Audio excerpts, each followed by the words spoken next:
我有一個好好嘅傳道人，佢唔單止係咧教我哋生命啊真理啊咁樣樣，咁佢咧仲係以身作則咁樣樣咧，每日去行道。我今日想咧唔係讚佢，想話咧作為一個羊仔，你係點樣樣去同你個傳道人咧係互相輝映啊？因為我嘅傳道人咧，佢好生活化嘅，佢喺自己屋企做咗一啲嘅見證之後咧，佢就會擺喺群組裏邊俾我哋睇。咁其實好講頭咧，就係話你點樣睇傳道人呢一個生活嘅見證咧？點樣回應佢咧？我亦都係嘅，好似琴日咁樣樣，我帶我媽去出去嘅時候，口罩嗰件事啦。咁我就即刻錄咗一段短片，跟住擺上群組度。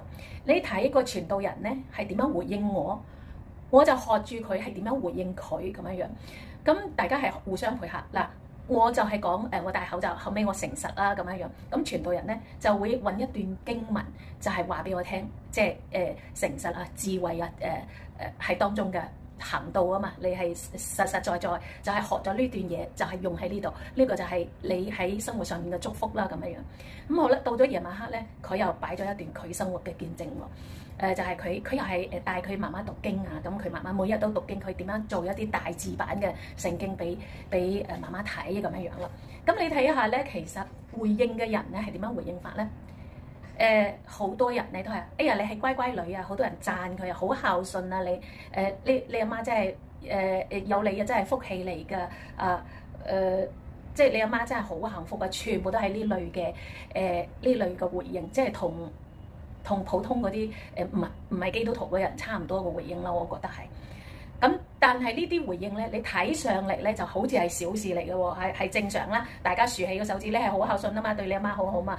但係第一如果一個靈命好淺嘅人，或者啱啱參加教會嘅人，佢會點樣理解？哇！你哋班基督徒真係好虛偽啊！